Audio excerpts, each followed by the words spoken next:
Welcome to the Tech Mobility Podcast, brought to you by Playbook Investors Network, your strategic partner for unstoppable growth. Visit pincommunity.org to get started. I'm Ken Chester. On the docket, my review and impressions of the 2026 Jeep Wrangler 4-door. When it comes to lithium and magnesium, Seawater is the answer, and advanced engine tech.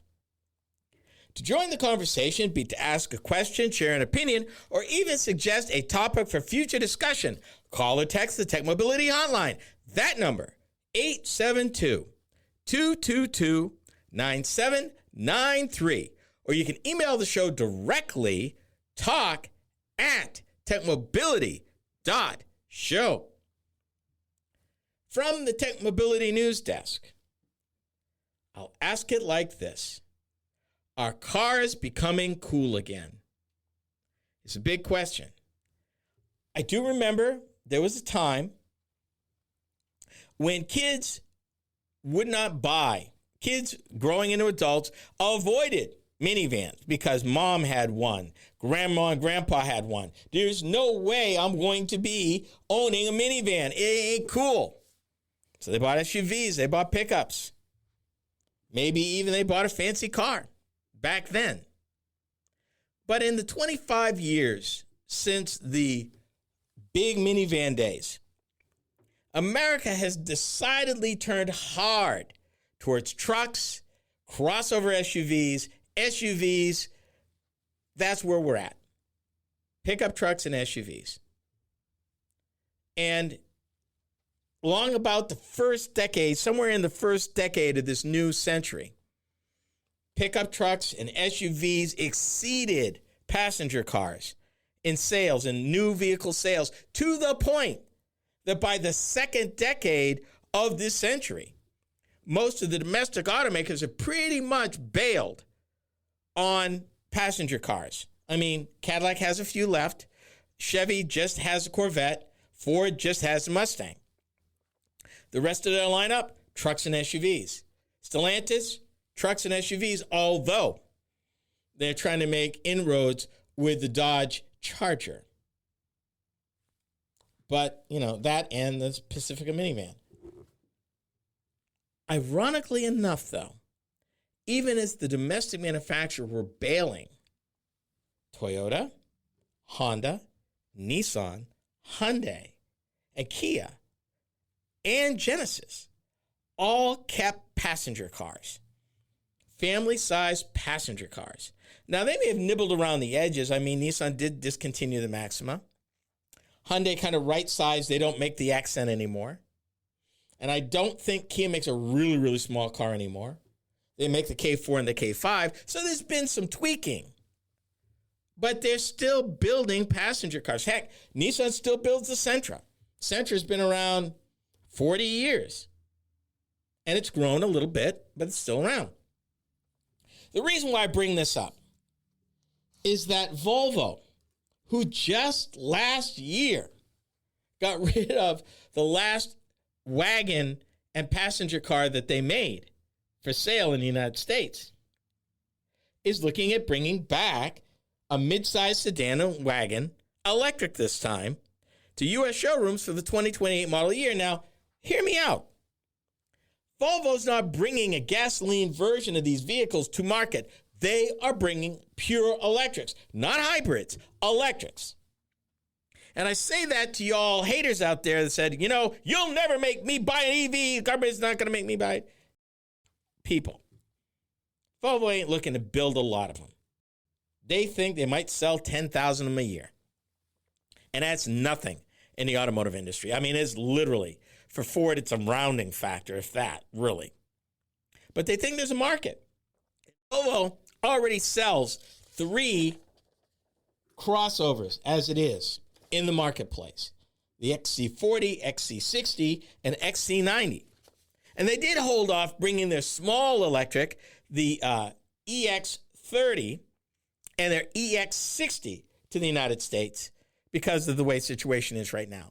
But they're looking at bringing a midsize electric sedan and wagon and maybe even a rugged cross-country variant. They think there's some there. And at 10,000 units, yeah. I mean, it's not going to change the world and suddenly people are not going to get crazy. But I think that Detroit might have jumped the gun a little too soon.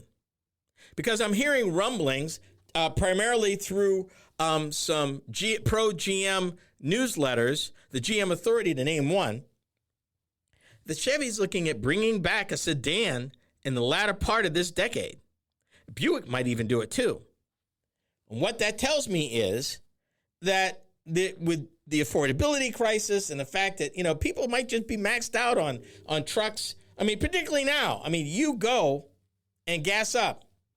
And today, 2 days ago, I went and gassed up my Equinox, and I was paying for E15 $4.06 a gallon in Des Moines, Iowa.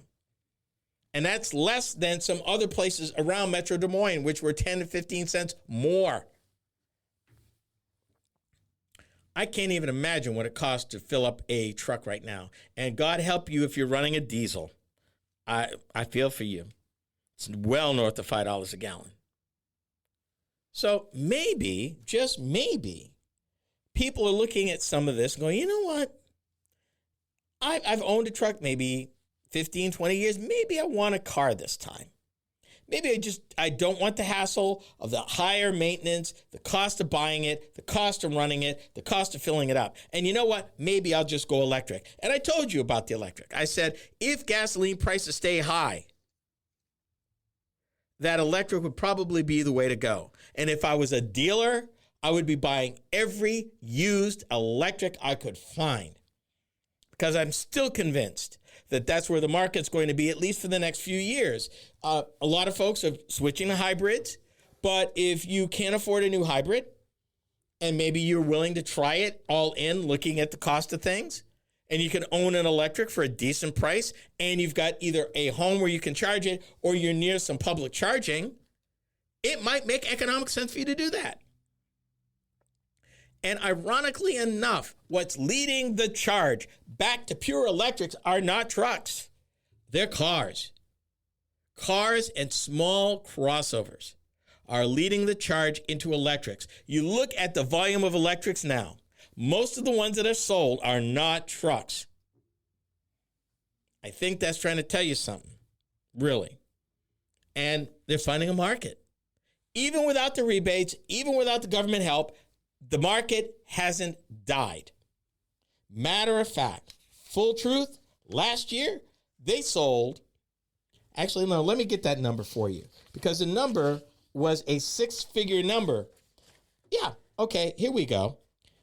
Second quarter of this year, April through June, this year in the United States of America, automakers sold an estimated 247,226 EVs in the United States of America with no government support.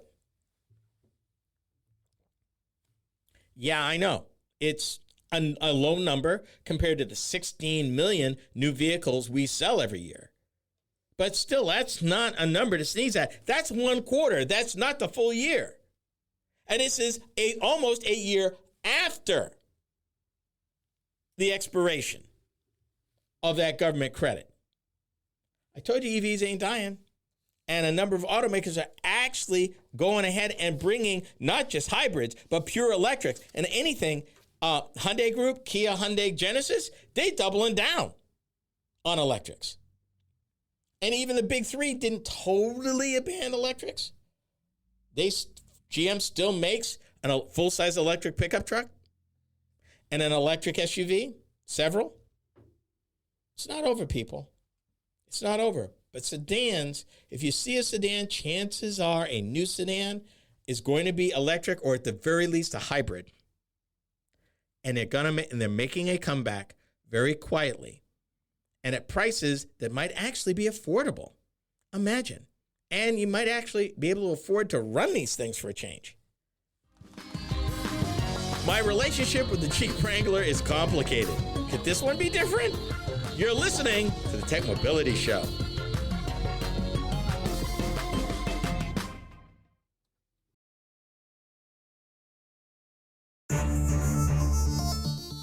Got a business idea stuck in your head? I'm Ken Chester, and my new book, 2-Hour Entrepreneur, isn't just a book.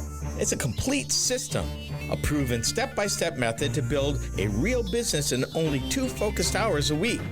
No hustle, no burnout, just steady progress. Find it in ebook and paperback at kennethjchester.com, Amazon, and most online stores.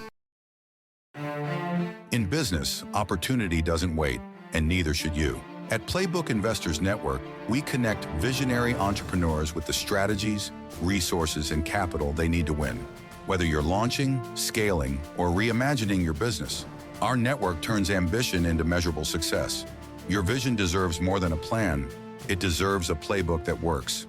Playbook Investors Network, where bold ideas meet bold results. Visit pincommunity.org today.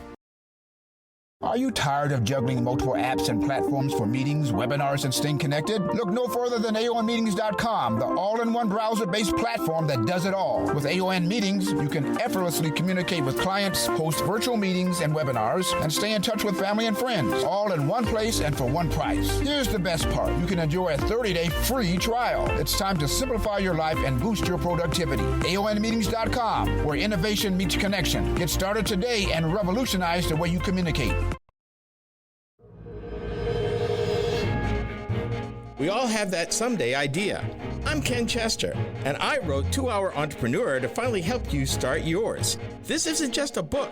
It's a complete system that turns 2 focused hours a week into a real working business. Practical steps, not empty motivation. Find it in ebook and paperback at kennethjchester.com, Amazon, and most online bookstores.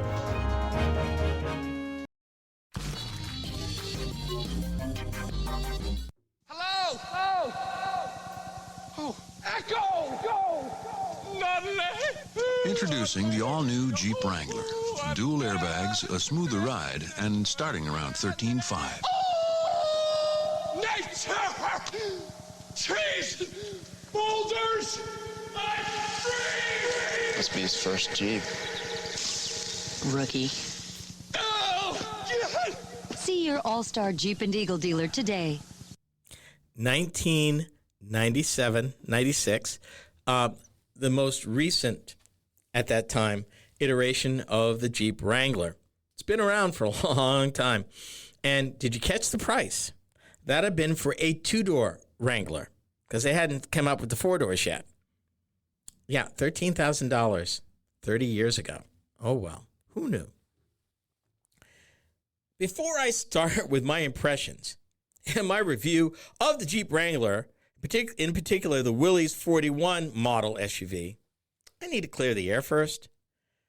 Over the last few years, my relationship with this Jeep model has been at times angering, frustration, and at best, difficult. From being stranded in the woods with a hybrid model, the 4xe that they don't make anymore, to one that actually showed up in my yard with a sticker price of over $100,000, $108,000 to be exact. I haven't been a fan. And I'm sharing all this because I want you to understand my mindset as I approach spending a week with this most current iteration. In other words, they had a heck of a hill to climb to impress me. And I wanted to make sure you knew that before I started talking about this. Having said that, let me present to some and introduce to others the Jeep Wrangler SUV. The Wrangler is a direct progression of the original GP vehicle that was developed in the United States for deployment during World War II. The Jeep became a brand and an automaker in its own right over the years. And the Jeep is a survivor too, having been owned by 7 different companies over its 85-year history. 7. First known as the CJ, short for civilian Jeep, the first Jeeps that became known as Wranglers were introduced at the 1986 Chicago Auto Show. The new Wrangler at that time replaced the outgoing Jeep CJ7. Since 1991, the Wrangler has been manufactured at the automaker's Toledo manufacturing complex in Ohio, often referred to as Jeep Mecca.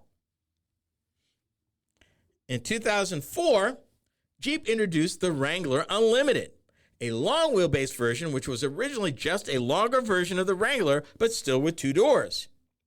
By 2007, the long wheelbase Wrangler came with 4 doors, and by 2017, the 4-door models represented 75% of all new Wranglers sold. More functionality, more doors, more customers. Makes sense. The 4th and current generation of the Wrangler, known internally as the JL, was introduced in 2018. The 4-door Wrangler is available in 11 trim levels. 11. The V8-powered models, the Willys 392 and Moab 392, are not covered in this review. Standard power is provided by the tried-and-true Pentastar 3.6-liter gasoline V6 engine that makes 285 horsepower and 260 foot-pounds of torque. A 2-liter turbocharged gasoline 4-cylinder engine producing 270 horsepower and 295 foot-pounds of torque is an available option.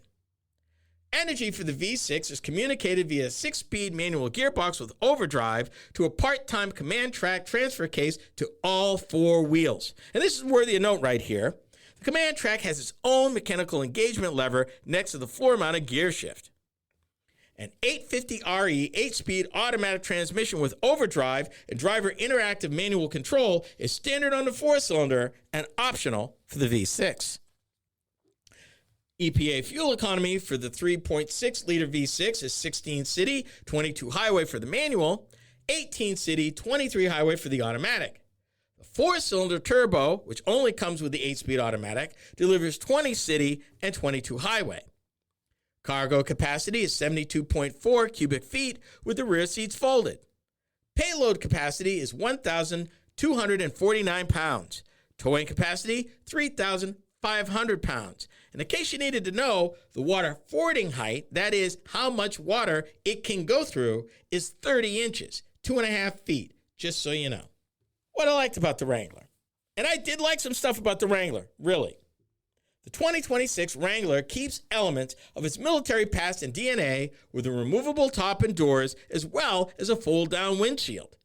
4-wheel drive engagement is mechanical, not electrical, and the Wrangler has a built-in roll cage that protects you even when you remove the roof. Real off-road tires, 3 tow hooks, 2 in front, 1 in rear, and actual fog lights, yay, mean that I am ready for just about anything on or off-road. The driver enjoys a commanding view. The Pentastar drivetrain is smooth and sure. Ride quality on-road is impressively comfortable. And let me stop right here, and the reason why this makes sense to me. Back in the day, I drove a Jeep Cherokee back in the 90s, and it was horrible on-road. It was amazing off-road, horrible on-road. I'm glad to say that the current generation Wrangler doesn't share that experience. A heated steering wheel, heated front seats, hand grips at all 4 doors, and Corning Gorilla Glass reinforced windshield add to Wrangler's comfort and capabilities. In addition, displays, control, and switchgear are easy to read and use. There's even additional storage under the cargo area.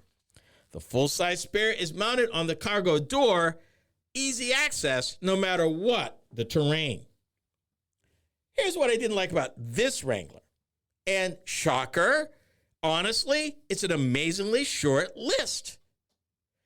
No USB port for rear seat passengers, and rear seat seating area, even though with the extended chassis, no, and I'm being charitable, no. It's extremely snug for 2 adults. And really, if you Ken would suggest, don't do that. Just fold it. Don't do that. So what's the bottom line?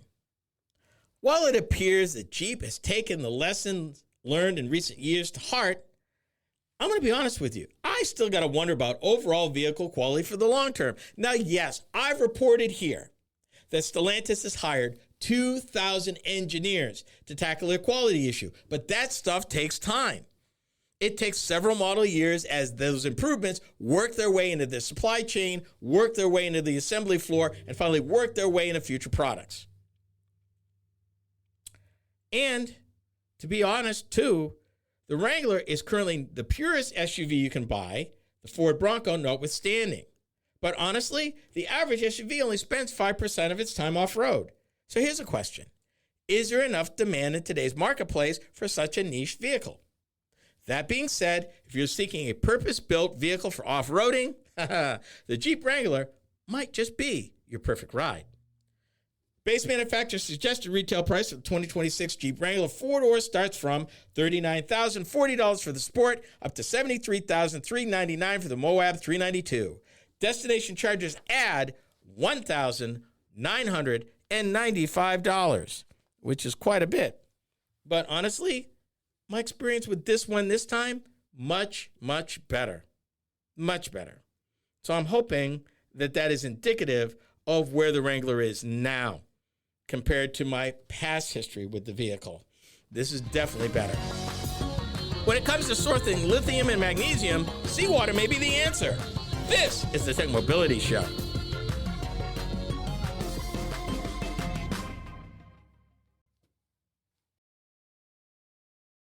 Every great business starts with a spark, but taking it to the next level takes strategy, connections, and capital. That's where Playbook Investors Network comes in. We're your strategic partner for accelerating growth, navigating challenges, and capturing market opportunities before your competition does. Your business is more than an idea. Let's make it an impact. Playbook Investors Network. Your future starts here. Learn more at pincommunity.org. Are you tired of juggling multiple apps and platforms for meetings, webinars, and staying connected? Look no further than aonmeetings.com, the all-in-one browser-based platform that does it all. With AON Meetings, you can effortlessly communicate with clients, host virtual meetings and webinars, and stay in touch with family and friends, all in one place and for one price. Here's the best part. You can enjoy a 30-day free trial. It's time to simplify your life and boost your productivity. aonmeetings.com, where innovation meets connection. Get started today and revolutionize the way you communicate. Researchers in the United States have begun developing seawater mining technologies after estimating that just 0.1% of seawater has enough critical minerals to supply humanity for the next 50,000 years. Scientists at the Pacific Northwest Laboratory believe that the world's oceans contain one of the greatest untapped reserves of critical minerals. The technology can be integrated with existing coastal desalination plants. Whoa. This is topic B. What are we talking about here? Not just lithium, but magnesium, manganese, cobalt, and even rare earth elements that they can get out of seawater. I'm not talking about mining the sea floor. I'm talking about dissolved in the seawater itself is what they're talking about. Think about that for a minute. We've made much to do recently about our need to get a handle on rare earths and the other minerals needed for both our electrical grid and our EV industry. Whether it's EV cars or battery storage for the grid, we need this stuff. Let me say this again. These researchers estimated that just 0.1% of seawater, 0.1%, has enough critical minerals to supply humanity, not just the United States, but humanity for 50,000 years.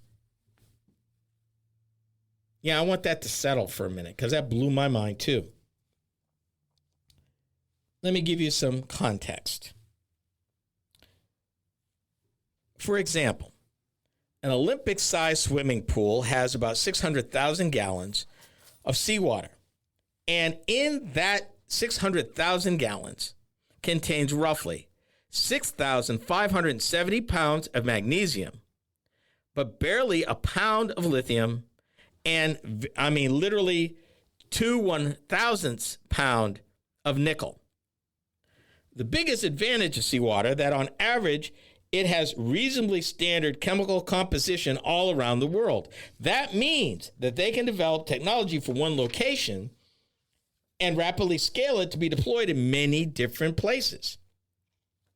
To address the challenge, because obviously it's a flow issue, the team developed a cold flow reactor that continuously brings seawater into contact with something called sodium hydrochloride. Where the two liquids meet, high purity magnesium hydroxide forms and can be collected. The process eliminates fuel chemical processing stages and stops at magnesium hydrochloride, a material widely used across the United States industries and currently imported, did I mention imported? In large quantities. Let me stop right here. For basically the amount of seawater that would fill an Olympic-sized pool, that's 600,000 gallons, they can derive 6,750 pounds of magnesium. Basically, a little over 3 tons of magnesium. 3.25-ish tons of magnesium. Now, granted, they'd have to go further for lithium, but it's seawater. And the beautiful part, if you're running it through a desalination plant without modification, you already have it there to pull this out. And the magnesium is something that we're already importing in large quantities. Now, if we can get it from the ocean, we don't need to import it. This is one of the first steps we need to do is get the building blocks of the raw materials we need for the supply chain. As per the researchers, the modular system, like I said, could be installed in the desalination plants. They estimated, they used this as an example, an infrastructure analysis found that pairing the technology with California's Carlsbad desalination facility, one that's online right now, could produce 1.16 million pounds of magnesium hydroxide each and every day. Daily. That is more than 3 times what the United States of America uses in magnesium every single day. And they can do this every day. Are you getting excited yet? You really should. Meanwhile, the team is exploring ways to use every byproduct generated during mineral recovery. Following the magnesium extraction, concentrated brine could pass through something they called the bipolar membrane electrodialysis, or BP-MED is what they call it for short. The process produces both acid and base chemicals necessary for further processing. And instead of discarding this acid, the research team showed that it could outperform commercially available hydrochloric acid when extracting nickel from olivine. It's actually 37% more effective than leaching nickel than the conventional acids in lab tests from the ocean done through a desalination plant right now. The remaining byproducts, to add even more, could also support marine cultivation. Some critical materials show up in seaweed at concentrations millions of times higher than surrounding seawater.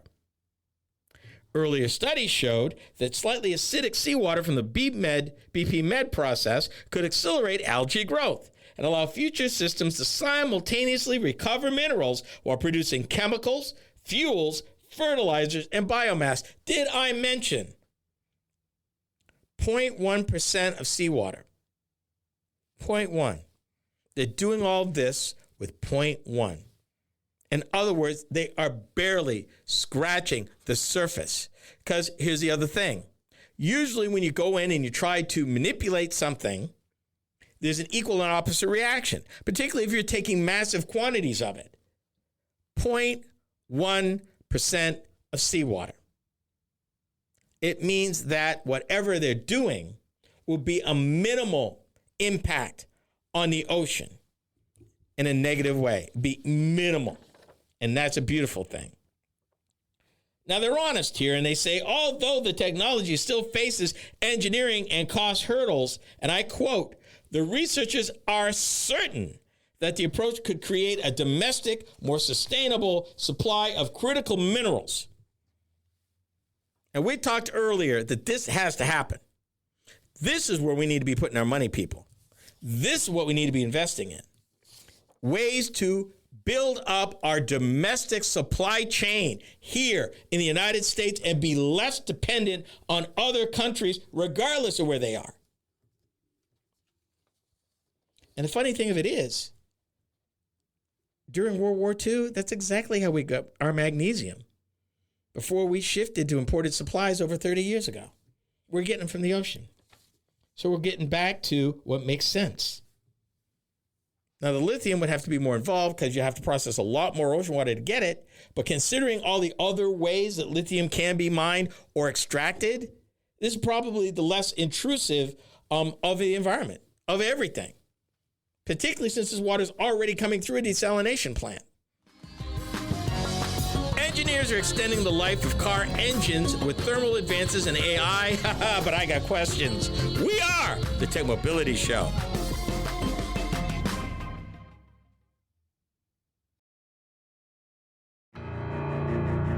Tired of business advice that means quitting your job or grinding all night? I'm Ken Chester.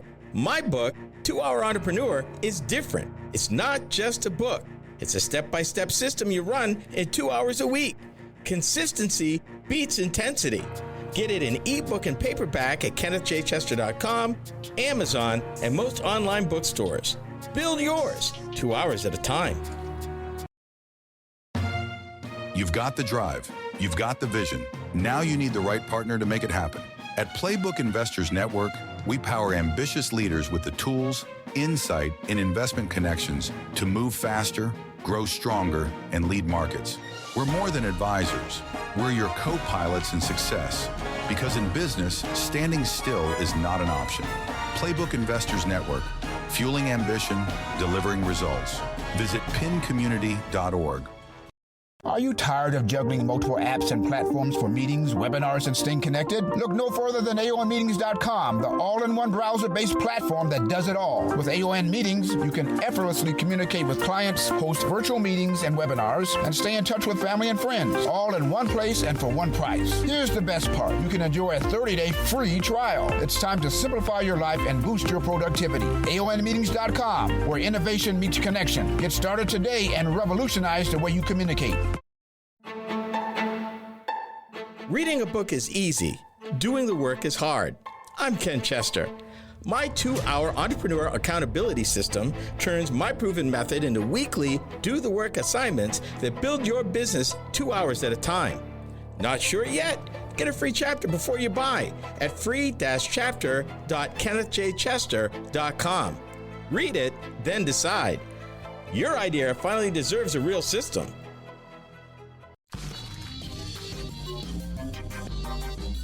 A recent article in the industry trade publication Automotive News talked about how automakers and suppliers are extending the life of internal combustion engine through advances in electrification, thermal efficiency, and friction reduction as hybrids replace electric vehicles and future product planning.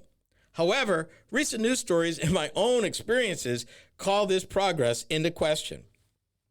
This is topic C. I'm going to start right off the get. I'm really not in the right frame of mind to have this conversation. Tell you why.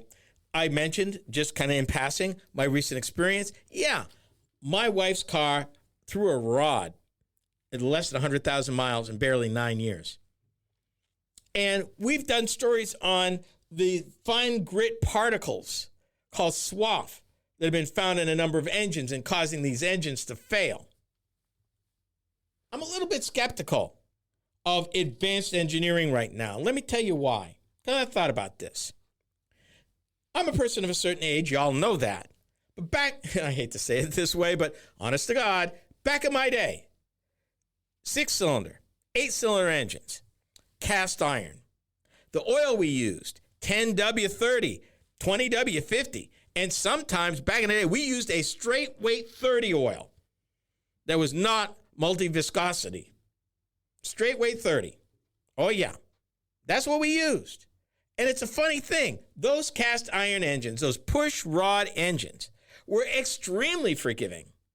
Crud didn't bother them. Overheat them, let them cool off, put them some water in there, drive on. They were extremely forgiving engines. but they were heavy, and they weren't fuel efficient, and they weren't necessarily power dense for the weight. So Detroit, over the last 50, 60 years, put engines on a diet, introduced electronic ignition, introduced fuel injection, made them better in some ways. And in some ways, in my estimation, and I know I'm not alone, I've talked to some of y'all, made them worse. We've got electronics now. Electronics that age over time, go through the cycles of extreme hot, extreme cold, a lot of vibration. That's the life of a vehicle. So instead of mechanical and hydraulics, we now have electric to electrical mechanical. And in new vehicles these days, they're mostly electric.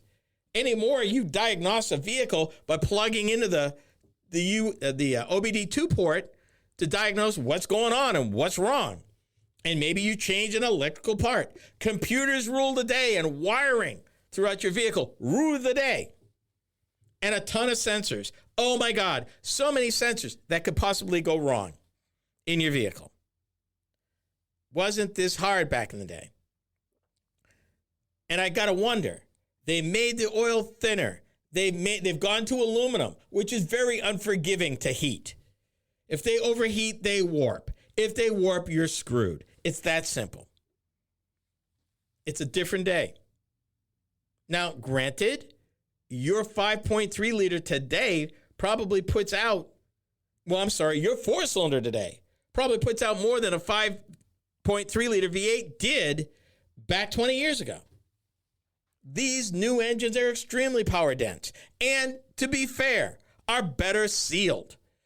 You're not supposed to be replacing water pumps so much anymore, or alternators. I mean, that was something you had to do. And when I was coming up, if I had a 65 Plymouth Valiant, I could change the starter in 15 minutes. I could change an alternator in about the same. They were very easy. Couple of plugs, 7/16 socket, you good to go. 5/8 on the starter, which had a direct line to the battery. It was really, really simple. Simple 12 volt, simple. Starter on a slant 6, easy to get to. 2 bolts, 3 if you can count the power. Alternator, same thing. An adjustable bolt to do it. You unplug the back. You're holding the thing in 10 minutes. Put a new one in there, you on the road. No big deal. Today, you can't even touch them. You can't. I mean, short of having an engineering degree or an electrical engineering degree, you ain't going in there. Too much going on, even to change the battery anymore. So yeah, I'm not the one to have this conversation with new technologies and electronically operated and computer-controlled components. Yeah, they're supposed to be better. But yes, to a point, they're way more expensive. And nowadays, dealers are more ought to replace rather than repair. And unfortunately, that gets into thousands of dollars real fast. Does anybody know how to fix anything anymore when it comes to a car? Or are mechanics just plug and play now? It's wonderful to see these engineers trying to make more and more sophisticated engines, but is anybody designing for repairability anymore? Is anybody trying to make this stuff affordable so you can keep a vehicle on the road? I mean, to a point, you can run a vehicle typically for 100,000 miles. Used to be. In the old days, you couldn't get there. By the time it got to 100,000 miles, it was junk. You were done. But then again, they didn't cost $20,000, $30,000. They cost $3,000, $4,000, $5,000, $6,000 back then. And were very, very simple, and you could fix them and keep them running. Heck, a teenager could. I did. Kept my 11-year-old car running by myself with modest tools and no mechanic background, other than watching my dad do some stuff. Today, I look under the hood. I'm puzzled. First of all, they've got it set where you can't touch it. And second of all, you don't want to start touching stuff and causing more problems than it's worth. But here we are. Powertrain engineers, suppliers such as Bosch, Magna, ZF, Vallejo, and Borg-Warner, and elsewhere are working to improve engine efficiency by pioneering new components that will appear on future engines. Oh, goody. Yeah, that was sarcasm, in case you were wondering. Now, to Ford Motor Company's credit, they're at least engineering their new engines to go 225,000 miles. And what that tells me is if that's the engineering point, then I ought to be able to get 250, 275 with that engine whole. I'm hoping the rest of the powertrain is being engineered the same way. The transmission, the rear casing, all the components, the CV joints, if applicable. Because let's face it, $50,000 at 10 years in, you should still be able to run that thing.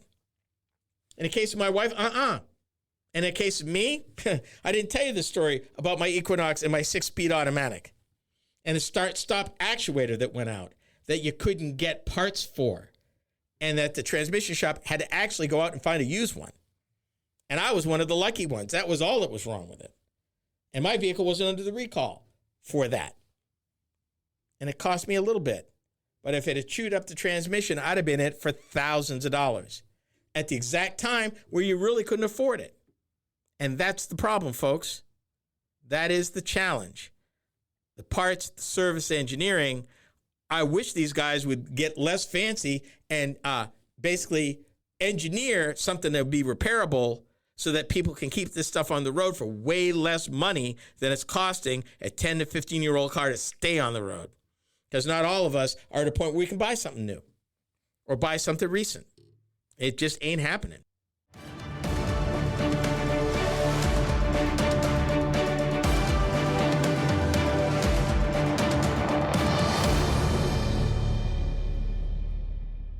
This is the Tech Mobility Podcast. Reading a book is easy. Doing the work is hard. I'm Ken Chester. My 2-hour entrepreneur accountability system turns my proven method into weekly do-the-work assignments that build your business 2 hours at a time. Not sure yet? Get a free chapter before you buy at free-chapter.kennethjchester.com. Read it, then decide. Your idea finally deserves a real system. In business, opportunity doesn't wait, and neither should you. At Playbook Investors Network, we connect visionary entrepreneurs with the strategies, resources, and capital they need to win. Whether you're launching, scaling, or reimagining your business, our network turns ambition into measurable success. Your vision deserves more than a plan. It deserves a playbook that works. Playbook Investors Network, where bold ideas meet bold results. Visit pincommunity.org today. Are you tired of juggling multiple apps and platforms for meetings, webinars, and staying connected? Look no further than aonmeetings.com, the all-in-one browser-based platform that does it all. With AON Meetings, you can effortlessly communicate with clients, host virtual meetings and webinars, and stay in touch with family and friends, all in one place and for one price. Here's the best part. You can enjoy a 30-day free trial. It's time to simplify your life and boost your productivity. aonmeetings.com, where innovation meets connection. Get started today and revolutionize the way you communicate. Got a business idea stuck in your head? I'm Ken Chester, and my new book, 2-Hour Entrepreneur, isn't just a book. It's a complete system, a proven step-by-step method to build a real business in only 2 focused hours a week. No hustle, no burnout, just steady progress. Find it in ebook and paperback at kennethjchester.com, Amazon, and most online stores.